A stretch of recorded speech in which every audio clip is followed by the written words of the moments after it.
that point in the relationship? I wasn't willing to say it at that point in the relationship because that's not how I felt. Did you answer him at all, or did you just say, I don't want to talk about it, or how did you answer? I don't remember. What happened? He picked the iron up and held it to my face and told me to tell him that I loved him. Was the iron on? Yes. Could you feel the heat on your face? Yes. Did he actually touch your face or just hold it close? He just held it close. Okay. How long did he hold it close to your face? He asked me several times to tell him that I loved him, but I never did. And then he eventually put it down. What were you doing as he was holding the iron close to your face? Staying still. Staying still? Did you tell him to stop doing that, or were you crying, or were you telling him, just leave this alone, or were you saying anything like that? I don't remember. Eventually he put the iron down? Yes. How long do you think that exchange was in between for you two? A minute or two. Okay. And after that, how did it resolve itself? Did you just kind of go ahead with the relationship, and did you ever talk about it further with him? No, I didn't talk about it. We were going somewhere. I don't remember where. So I was ironing a shirt. We just continued the day like it didn't happen. Did you ever bring it up with him again after that? No. Do you remember an instance where he held a gun to you? Yes. And was that also at your apartment? Yes. And were you two the only ones present during that incident? Yes. Can you explain how that came about, how you found yourself in that situation? I'm not too sure exactly how it happened. He had got a new gun, and he had asked me if I trusted him. And I said yes. And he put a bullet into the chamber of the gun, or it appeared that he put it in. I don't think that he did, but I thought that he did at the time. Okay. He put it in there and he spun it around.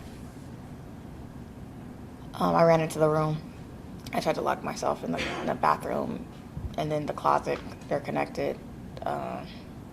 He eventually got in and he held it to my head and he pulled the trigger a few times. Were you scared? Yes. Were you asking him not to do that? Yes. And then after he told me it was just a joke. It was just a joke. How did you feel when he told you that? I was extremely upset. And I was crying. I was you were upset. crying. After that incident, did you and he ever talk about that, about what had happened between the two of you, or why he did that? Yeah, he just said he was playing and he didn't know why I took it so seriously. Okay. And you say now that you think it maybe wasn't loaded? The gun? I think that he tucked it or something. I don't think he put it in there. At the time, though, were you afraid that it might actually be loaded? Yes. How about an incident where he physically hit you? One night after the club, he was drunk.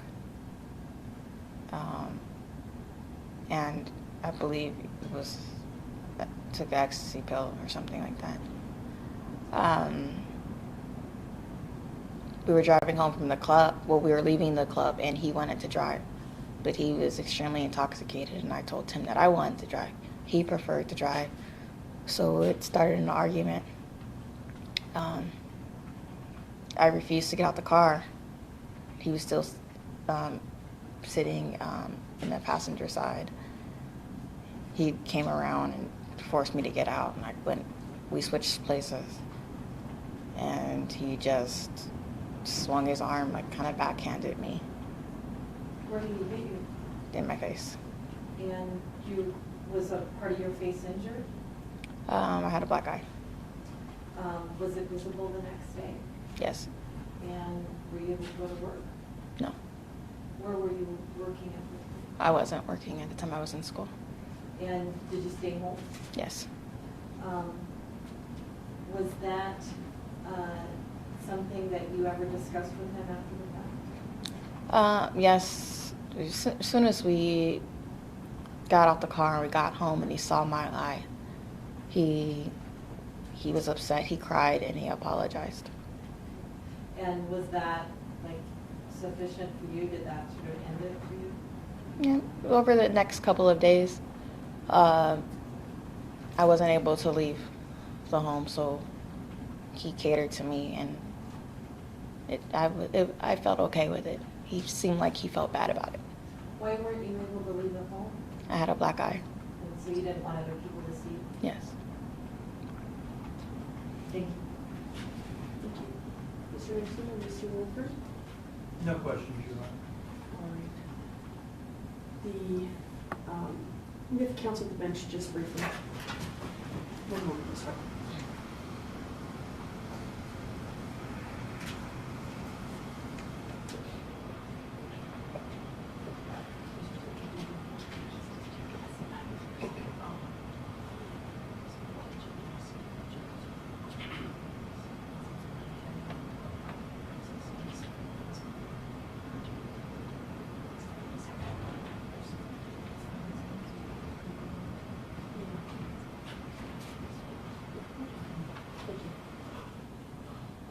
Just one point of clarification with counsel. May I see by show of hands if any jurors have questions for this witness? It appears that we will. I will ask the marshal to please bring forward the question, and we'll preview them with counsel before we ask.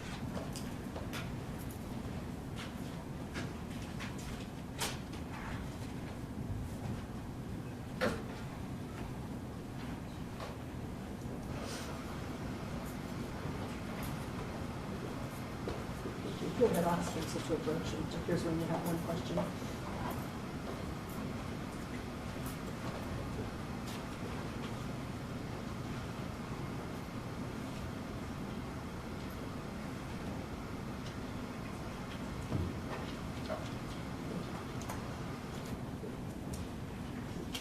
I do have one question, Ms. Harper. So the way this will work is I will ask the question exactly as it's written here. There's actually two questions, but they go together. You'll remember, though, that it's a juror asking the question. Then I'll give counsel an opportunity to follow up if they would like. At what point did you decide enough was enough? How did he handle your leaving? My lease was up, so I was moving, and he was moving to Miami. The plan was that I was going to go to Miami. We actually left. We left the airport on the same day. I told him that I was going to my mom's and I was going to meet him in Miami, but I never had those intentions. Any follow-up from the state? No, anything from the defense on that question? No. Thank you. At this time, Ms. Harper, you are excused. Thank you. Please name your step as you exit the courtroom.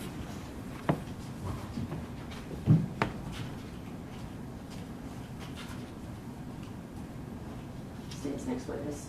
State would call Genesis Alfonso.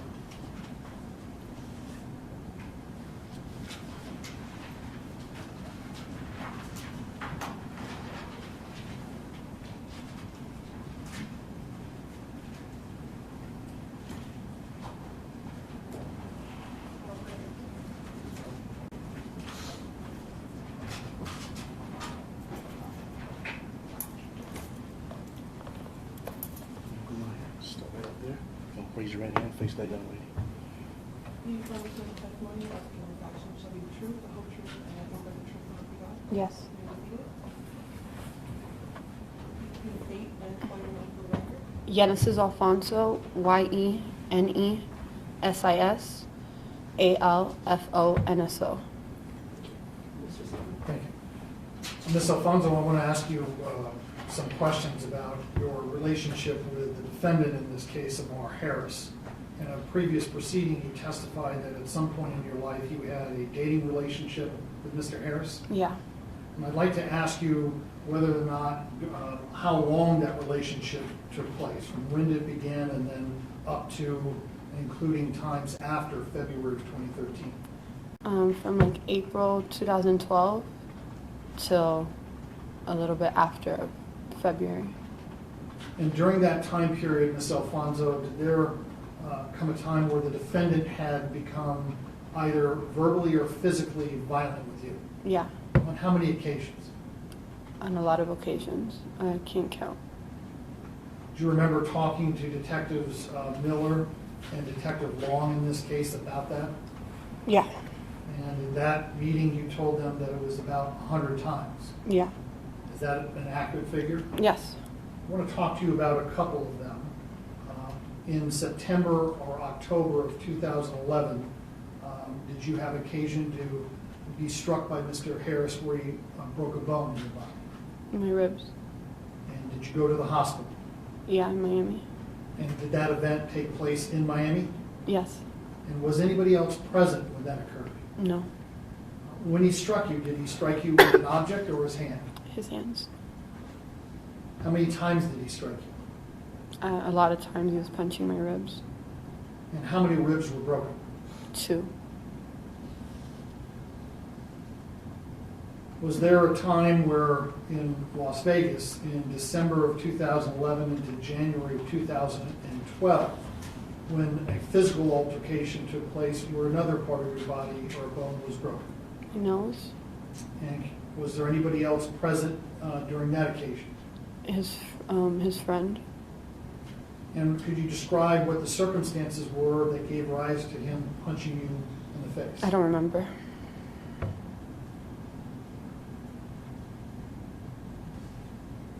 Do you remember telling the detectives that it was, you had been texting on your phone? Probably, but I'm really not sure. Well, let me just ask you something, and then you tell me whether it refreshes your recollection. Did you tell Detectives Miller and Long that in that December, January 2012 timeframe, you were texting on your phone, and Ammar Harris became angry because you were ignoring him, and then he pushed you, and that ultimately that shove broke your nose? That was a different time. That wasn't the time in the car. That's a different time. So there's the one occasion in the car, and then there's another occasion. Yeah, he when- pushed me because I think I was texting or wasn't looking up at him. I was in my phone, and he pushed me. And when he pushed me, I hit a glass on the nightstand, and it cut my nose and broke it. And what time frame was that? It was in the morning time, like 4, 5 in the morning. And was that here in Las Vegas? That was in Las Vegas. And do you remember what month and year it would have been? It was after December, but I'm not sure. After December of 2011? Mm-hmm. Is that a yes? 2012. And during the course of the other incident, that was in a car. A car. And was there anybody else present during that incident? His friend, yeah. Did there come a time where Mr. Harris ever grabbed you by your throat? Yeah. How many times do you think that occurred? I don't know, a handful of times. And do you remember an incident that occurred at the Cosmo? Yes, that's what his friend was in the car.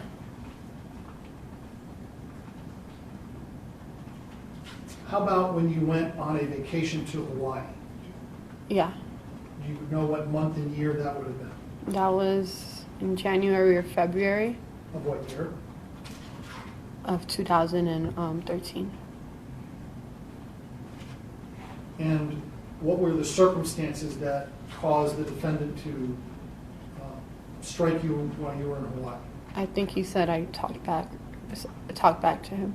And what did he do when he felt that you had talked back to him? I think he grabbed me by my hair and hit me in my face. And what injuries did you suffer when he hit you in the face? A black eye. Do you remember how many times he struck you? Probably once or twice. That's what you recall? Yes. Thank you, Pastor. Thank you. Mr. Erickson, Mr. Linford? No questions. Please see by show of hands if any jurors have questions for this witness. Seeing none at this time, Ms. Alfonso, you are excused. Please mind your step as you exit the witness stand.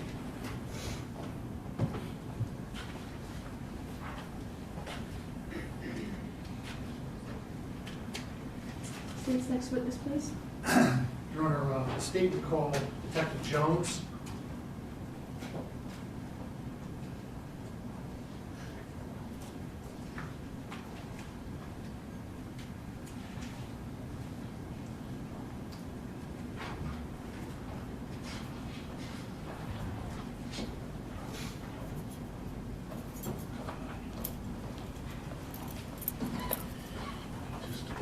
raise your right hand, face that young lady. You solemnly swear the testimony you're about to give this document shall be the truth, the whole truth, and nothing but the truth, so help you God. I do. You may be seated. You can please state and spell your name for the record. Name is James Jones, James Jones. Thank you. Sir, how are you employed? The Nevada Department of Corrections Office of the Inspector General. And what does the members of the Office of Inspector General do within and for the Nevada Department of Corrections? We conduct criminal investigations with the nexus to the Department of Corrections. So would it be fair to say that if there is criminal activity that is alleged or does occur within a prison within the state of Nevada, your office and the detectives within that division would investigate those cases? Yes, sir. I'd like to direct your attention back to approximately May 13th of 2014. Did there come a time when it was brought to your attention and another detective, Dave Molnar, about a potential criminal conspiracy occurring at the High Desert Prison? Yes, sir. Could you tell the ladies and gentlemen of this jury what High Desert Prison is as far as what level of security prison it is? High Desert State Prison houses medium and maximum security inmates. So medium and high-risk inmates are housed at High Desert. Yes, sir. And what was the general nature of what the initial information provided to your division was about a potential crime and crimes and a conspiracy? I was up conducting other business at High Desert State Prison when I was notified that 2 cell phones had been located within an inmate cell. And that inmate was ultimately who? Ammar Harris. Now, as part of the beginning of this investigation, a correctional officer had overheard something within the prison. Do you recall that? Yes, sir. He was monitoring the inmate cells, and he heard what he thought was a discussion between Ammar Harris and another person conducting business on a cell phone. And that was about where you're going to keep it, and then the term or the word Verizon was used. Yes, well, there were 2 conversations listened to. One of them was with a porter, inmate McKnight, and then there was also when McKnight was not there, and it sounded like there was, they couldn't figure out who Ammar Harris would be talking to at the time. And from that investigation, your office believed that a search of Ammar Harris' cell, among other inmates, was appropriate, and that was actually performed. Yes, sir. Now, let me ask you about the search on May 13th at approximately 7 a.m. Where were the cell phones located? I believe one was found on a charger under a pillow and the other one in a bag of potato chips. And they were fully functional cell phones? Yes, sir. Besides, well, including the obvious, what concerns as a medium to high security prison, or any prison for that matter, would the presence of cell phones in an inmate cell, unsupervised and unregulated, cause to that penal institution? As a great security risk, an inmate could continue criminal activity on the streets without being able to monitor what that inmate's doing. Could facilitate escapes, could facilitate, there's documented hits on other people out in the community where we cannot monitor the communication that that inmate is having with the outside world. And when the search was done on Ammar Harris's cell, were there specific items relative to this case that were also found in his cell? There was discovery. And when you say discovery, what do you mean by discovery? His legal documents that they had obtained through discovery, detectives' names, witnesses' names, information pertaining to this case. Did there come a time where a person by the name of Amy Cologne came into the investigative picture? Yes, sir. And who was Amy Cologne as far as it related to the defendant, Ammar Harris? She is listed as his next of kin and an approved visitor, I believe. And she was on an approved list within that High Desert prison, not only to visit Ammar Harris, but also to have telephonic contact with him. Yes, sir. Can you now describe to this jury, in kind of a global overall fashion, what this conspiracy consisted of and how Ammar Harris got the cell phones into his cell? This cell phone has been one of the more complex ones that we've done because it was specifically done to keep the left hand basically from knowing who the right hand is. So there was a group of inmates who Harris was able to talk to that agreed to get it. Harris sent a check out of his inmate account. He came to prison with over $10,500 in his inmate account. He had a check sent to Amy Cologne for $2,000. That Amy, in turn, kept $100 of that and sent $1,900 to another inmate's mother who cashed the check through got money wired to Western Union and given to her. She then contacted a name and a number who she didn't know who this person was. She called her Erica, and they met that night that she cashed the money and provided her with the money. This female bought and activated the cell phones at a Walmart and provided them to another female who then took them and contacted a correctional officer who introduced them into the institution. And all of the individuals that you mentioned have been charged, and except for Amy Cologne, have all pled guilty and been sentenced in this broader conspiracy. Yes, sir. During the course of your investigation, did you and Dave Molnar conduct and review recorded phone calls from High Desert Prison made by Ammar Harris? Yes, we did. And did that include monitoring and reviewing phone calls made by Mr. Harris to Amy Cologne? Yes, sir. I want to quote from some of your detailed report that you authored in this case, where you outlined with quotes comments coming from Mr. Harris regarding those phone calls. Do you recall that? Yes, sir. Counsel, page 7 of Detective Jones' report. This is all what I'm going to ask you is statements made by Ammar Harris in these calls, and then you, if you could, answer me as to whether or not that is a true and accurate rendition of what he said in part in these phone calls. Okay? Yes, sir. Did Mr. Harris say, when talking to Miss Cologne, quote, "It's not hard for me to make money right here. I can make money right here"?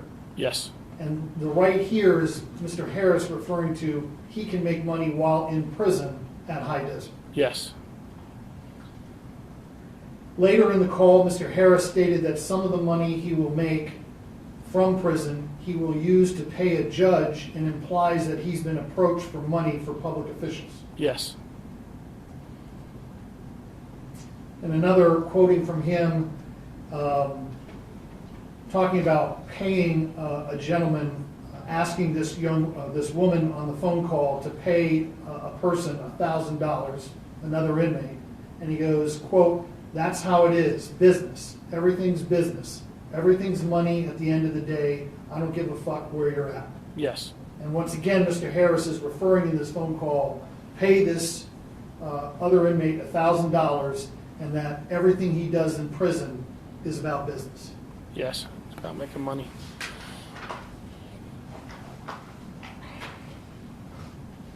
No further questions, Pastor. Thank you. Mr. Lackford? Thank you. Detective, you indicated that this was a more complicated cell phone attempt to get a cell phone in prison and getting a cell phone. Is that right? Yes, sir. Okay. About how many cell phone cases a year would you say the prison investigates and ultimately apprehends someone? I couldn't give you an exact number, but there are several. More than 10? I don't have those numbers, sir. Without telling me specifics, how many cell phone investigations are you doing right now? My office, there are several going on. I don't know the number. So cell phones are a big problem in prison, right? Yes, sir. And it's not like this is the first time it's happened. Is that correct? No, we try and stop all of them. You do try to stop all of them, but some of them are getting in, right? Yes, sir.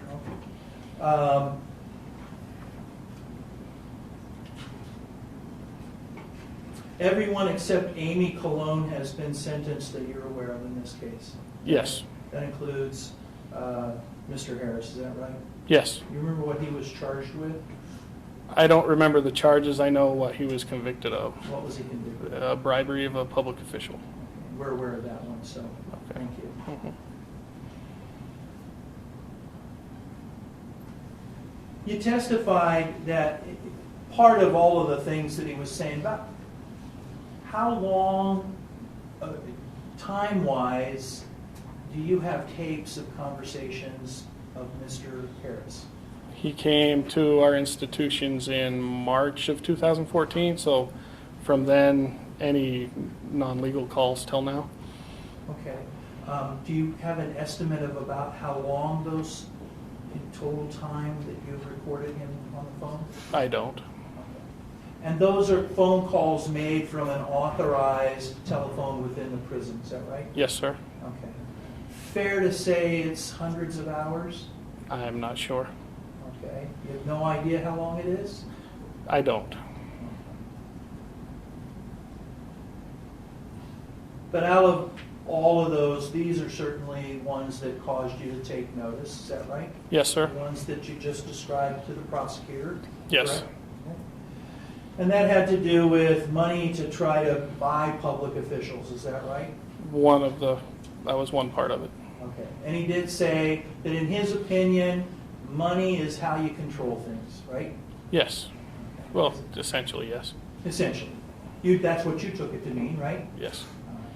And that's why he wanted money, and that's why he wanted to make money. Correct? That could be assumed, yes. Okay. Nothing further. Mr. Stanton, anything further? No, Your Honor. May I see by show of hands if any jurors have questions for this witness? Seeing none, Mr. Jones, you are excused. Thank you. Just my step as your exit.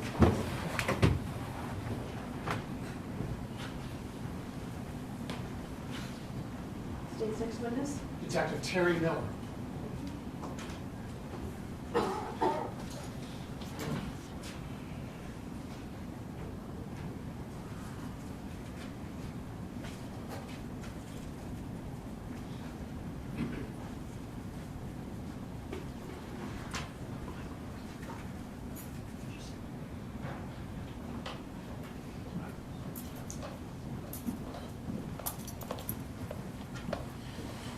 Still right up here. Face that young lady. Raise your hand. You solemnly swear the testimony that you give this action shall be the truth, the whole truth, and nothing but the truth, so help you God? Yes, I do. You may begin.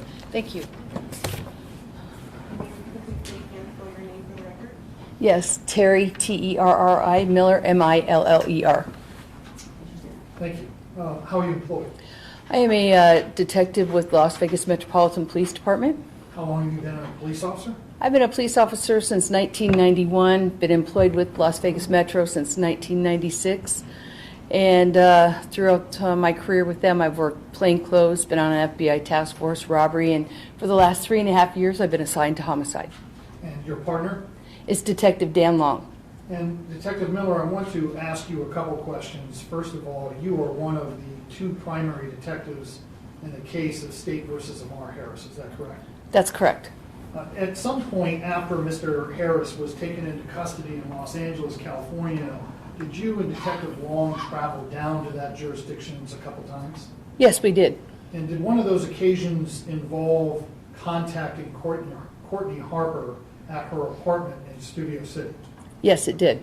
During that interview with Ms. Harper, did she give you a description of an incident where the defendant had punched her in the face, causing her a black eye after he had been drinking? Yeah, she stated they had been leaving a nightclub and she had some concerns that he was intoxicated, that she didn't want him to drive. So they kind of argued back and forth, ended up that she was punched with a closed fist in the face, received 2 black eyes, was unable to go to work at her place of employment for 2 weeks. And when you indicated, or when she indicated to you her place of employment, did Ms. Harper indicate that she worked at Bank of America in their mortgage division? She did, and she was embarrassed. And that's why she didn't go to work for 2 weeks with the black eyes? That's correct. Detective Miller, let me ask you, as part of your investigation, did you review a series of recorded telephone calls involving defendant Ammar Harris as an inmate in the LA County jail system? I did, several hundred to be exact. And did one of those phone calls involve Mr. Harris talking to a female and what he wanted to purchase via this woman with a large amount of money once he was extradited or while he was extradited from Los Angeles to Las Vegas. It did. It was on March 1st of 2013. And what was Mr. Harris saying during that telephone call? He was asking how much she thought it would cost for him to be able to purchase someone, specifically ex-military black ops, to follow the extradition ban from Los Angeles back to Las Vegas when he's extradited back here, to blow it up and get him free and take him away from there so that he could flee to either Cuba or Mexico. And did he mention an amount of money that he was going to provide to this female to procure those services? The amount of money was $20,000. And Detective, I'm sure in the course of your line of work, you're familiar with the extradition process of people that are caught in other jurisdictions on arrest warrants and then brought back to the want state or the state where the warrant was issued. That's correct. And in this particular case, would it be kind of the norm, if you would, about transporting an inmate from Los Angeles to Las Vegas via automobile as opposed to a train or a plane? Absolutely. It's so close. That would be the way it was going to happen. And as a result of that phone call, was the normal extradition process utilized in bringing Mr. Harris back to this jurisdiction? I believe it was. However, we had to make adjustments to it due to those provisions. We had to make safety arrangements so that in case he was able to get that accomplished, that we didn't have an escaped prisoner. And without getting too far into the details, arrangements were made so that intervention, if you will, wouldn't take place between Los Angeles and Las Vegas. That's correct. Pass the witness. Mr. Mike? Thank you. Good afternoon, Technology. Good afternoon. Certainly you have to take any communication between people in custody, incarcerated, detained, however they're in custody, any communication where they indicate they might want to do a jailbreak of some kind, you have to take that seriously. Is that right? Absolutely. Okay. Even if it's made passingly or flippantly, that's something you're going to take seriously. Is that right? That's correct. Okay. Who was the individual that he was talking with on the phone? Genesis Alfonso. Okay, so that was the person that was just in here testifying. Is that right? Yes. Okay. Do you know if she ever got $20,000 from Mr. Harris? I did not hear that on a phone conversation, but I have no way of knowing if she did or didn't. Okay. Did you, at that point, put some kind of surveillance on Miss Alfonso? No. Okay. She was out of state at that point. I wouldn't be able to do that. Okay. I apologize. I'm going to ask, what kind of measures did you take to increase the security of moving a person accused of murder from Los Angeles to Las Vegas? Well, that is not specifically my job function. My job function would be to notify our SWAT team and intel units of the possibility of what the intel or information would be, and they would make those plans. I have no idea on the coordination of that. That's not something I do, sir. Okay, but you would agree anytime you move someone accused of murder from one facility to another, there are security issues. Always precautions, yes. You just aren't aware of what exactly took place in this case. No, like I said, that is not my job function. And you're not aware if Genesis Alfonso was able to get hold of a Black Ops team to attempt a jailbreak in this case? No. Nothing further. Anything further from the state? No, Your Honor. May I see by show of hands if any jurors have questions for this witness? Seeing the detective, you are excused. Thank you. Thank you, Your Honor. Thank you. May I have counsel brief, bench brief, please?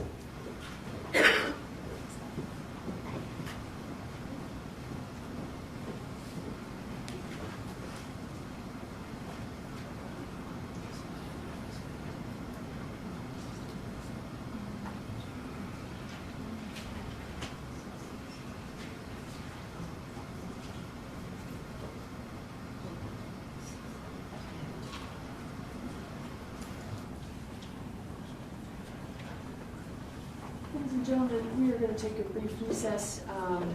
Let you stretch your legs, use the restroom. During this brief recess, you of course admonished again not to talk or discuss this matter among yourselves or with anyone else until the matter is submitted to you for your deliberation, not to obviously try to further investigate this matter in any way, newspapers, television, radio, internet, or inform or express any opinion on these final determination matters that you have to make until the case is finally submitted to you. We'll see you back in about 10 minutes. Enjoy your break. We'll see you shortly. Well, place the notebooks in the chair and follow me.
white on you today? What? They're called white. Oh, yeah, I don't have any.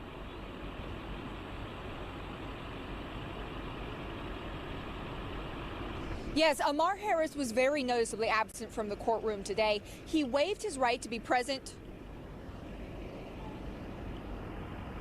Hold on. He waived his right to be present for the penalty phase, leading to an hour-long delay in things getting started. Good, thank you.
Ammar Harris was very noticeably absent from the courtroom today. He waived his right to be present at the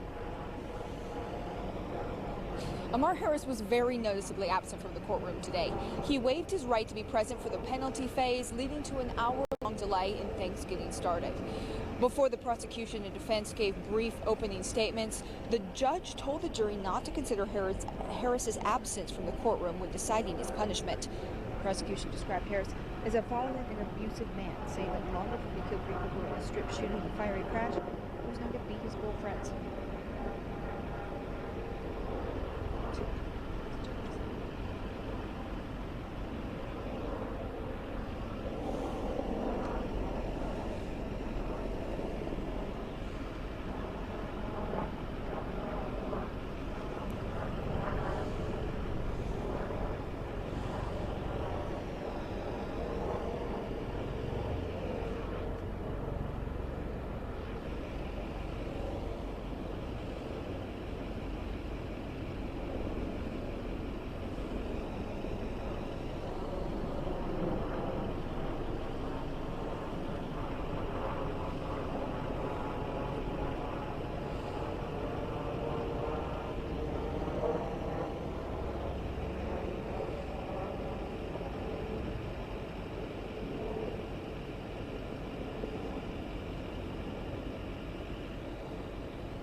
Ammar Harris was very noticeably absent from the courtroom today. He waived his right to be present for the penalty phase, leading to an hour-long delay in things getting started.